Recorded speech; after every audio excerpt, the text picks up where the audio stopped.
Lady Vols softball had a 7-2 lead against Kentucky in Game 3. What followed was 5 unanswered runs to tie the game at 7. So were they going to repeat what they did last year and lose Game 3 after clinching the SEC regular season title? You might have thought so. But then Carlin Pickens and the defense sat him down 3 in a row, and then Coach Karen Weekly had a mid-inning pep talk. And what'd she tell him? Get your swag back. I'm Paige Dower, and this is the Field Pass.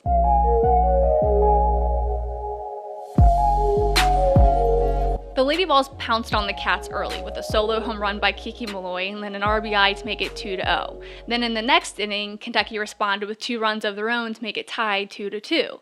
But then, of course, the Lady Vols responded to that. They were able to create some space with 2 and 3 runs to get their own 5 unanswered runs. But Kentucky continued to cause problems for Tennessee's pitching staff and defense because the Lady Vols, they cycled through 3 different pitchers. It started with Riley White, then Peyton Gatschall, then finished with Carlin Pickens.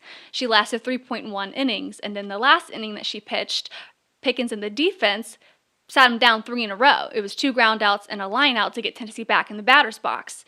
And this is where that hype speech from Karen Weekly came in, which we usually see led by Kiki Malloy. And what followed was a near immediate walk-off home run. And this is what Coach Karen Weekly said she told the team in that pep talk. Know who you are, know who you are. We've got some really phenomenal hitters in this lineup. And I'm like, you need to go in there like I own this box. And really just think about who you are and what you've accomplished and how good you are. Because if you walk in the batter's box with anything less than supreme confidence, you're putting yourself at a disadvantage. So just really talk to them about kind of having some swagger and getting their shoulders back. The home run came from Taylor Panel, who had herself one heck of a weekend. She homered in every single game, snapping a 7-game drought of no home runs. She entered the weekend with just 4. It was just pretty awesome and special to do it with this team. I mean, I wasn't planning to do that. I was just trying to get on base, but I'm just really happy with the result. I'm pretty proud of myself. It was a lot of hard work that's coming this weekend, but I'm really just proud of the team for just sticking it out because it wasn't just me this weekend. We all grinded it out. So with the regular season complete, they now turn their attention to the SEC tournament. And following this SEC series sweep over Kentucky, it may have been the perfect confidence boost for this team, and for a number of reasons. The offense seems to have found its stride again. They played lockdown defense, and a lot of complimentary pitching was on display, i.e. look at Sunday when they cycled through 3 different pitchers, starting with Riley White. But any time the Lady Vols needed an answer, they responded every time. And that's the key takeaway. We proved that we can win in a lot of different ways. What happened today was, I don't know that that's happened to us with our pitching, where we're in this close game, but we're kind of getting hammered. And that's a tough mental thing to kind of overcome and stay in there and keep battling. We've been in really close games where pitching's lights out, where you're 0-0, 1-1. That's a little different when you're grooving as a pitcher versus when you're kind of struggling. So I'm just really proud of them for just sticking in there. And I think it'll be fun to talk to them a couple days from now and just get them to reflect on what they were feeling. This weekend featured an offensive explosion by the Lady Vols, 8 runs in game 1, 2, and 3. The Lady Vols have only been able to put up 8 or more runs inside conference play 4 other times this season. But despite their offensive production, Kentucky was still able to give them some fits. You look at game 1 and 2, they were eerily similar as the Wildcats were able to jump out early and put 3 runs in the 3rd. And while a team never enjoys being down early and having to find a way to come back and win, it's crucial experience for a team that has postseason play knocking on the door. It's also important because it exposes your composure. Will you let one bad defensive inning impact the rest of the game? Or will you shake it off and rebound? Tennessee did that time and time again. And Coach Karen Weekly said after game 2 that it's important to prove to yourself that you're able to win those types of games. And when you consider the type of opponent that they were able to do it against in Kentucky, who's bound to make some noise in the postseason, that experience is even more crucial because you'll also be bound to be in those positions in postseason play. I think the offense really challenged themselves after the last 2 weekends when, we gave up 2 runs in 2 weekends and didn't get victories in every game. So I think they really just knew, hey, we got to step it up and we're better than this.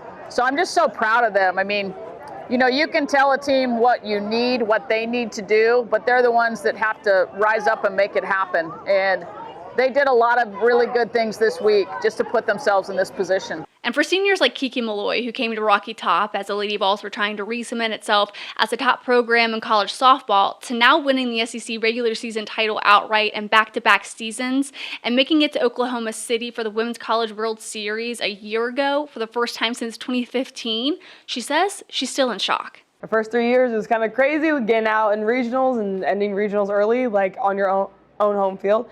And I think we kind of just took that with a grain of salt, like taking that and using that as momentum. And then last year we had a lot of freshmen, so having kind of that dynamic shift was kind of a good reset, a good starting over point, and then just taking what we learned. Sorry, I'm hearing Karen. Just taking what we learned from last year and into this year. We had a little bit more experience, so just being able to do it again was I'm still in shock. Like, I still can't believe it. Part of that journey to getting back to this place has been embracing the team's identity. And while that might sound easy, it's not when you consider the new faces that come in year out. And as tempting as it is to try and recreate last year's magic, you're often not able to, and you need to break away and create your own magic. And Kiki Malloy believes they're right on the cusp of it. I mean, it probably doesn't look like it from the outside, but I feel like we kind of had a lot of like ups and downs, just kind of like trying to find our identity from who we were last year to who we were this year. And we kind of had to take a step back and realize that, like, you know, last year was good. Last year was how we want to play, but that's not who we are this year. And I think it took us a little while to do that. And I still think we've learned, but we're still growing. Like, we're still not at the top yet. Like, and I don't want to be at the top until we're in OKC holding up that championship trophy. And what's great about that statement is Kiki's experience is far different from Carlin's, who as a sophomore only knows this level of success. And she said when she arrived at Rocky Top, she knew the expectations were going to be high and that they were trying to do something special. So the challenge for her, and really the whole team, has been maintaining that new standard. That belief in one another is maybe most obvious in the circle. This weekend showed us how dynamic the pitching staff is, because more than usual, the game was won by committee on defense and their ability to have each other's backs. We've bonded so much. I mean, even in the post game, just like we know we have each other's backs. She had my back yesterday, I had her back today, and that's just, it's amazing how much we trust each other, and just our whole pitching staff as a whole is just, we really have just sold into the trust that we have. So it's a series sweep and an SEC regular season title in back-to-back years. And in back-to-back years, it ends with Karen Weekly getting a Gatorade shower, a moment Kiki says she lives for and wouldn't change being in the orange and white for anything. I mean, we just love doing that. Like, we just love dumping like water on her and Gatorade. And it's just awesome because, like, who she is as a person, who she is as a coach, like, you just know that she's going to love tough. Like, she's going to get out there and she's going to get on you, but it's because she wants the best for you. And she's not just going to do that on the field. She's going to do that, you know, when it comes to school, when it comes to life. And I wouldn't want to be coached by anyone else but her. Capturing back-to-back outright titles also made program history for the Lady Vols, a moment that Coach Karen Weekly called euphoric. It feels absolutely amazing. Absolutely amazing. I mean, it's like you're kind of seeing it for the last couple weeks that it's close, it's there, you know, you can almost reach out and touch it, but it's not until you actually do it that you just feel that euphoria about it. And I'm just so happy for them because they're the ones, you know, they're the ones that have to go out there and throw the pitches and catch the balls and hit the balls and run.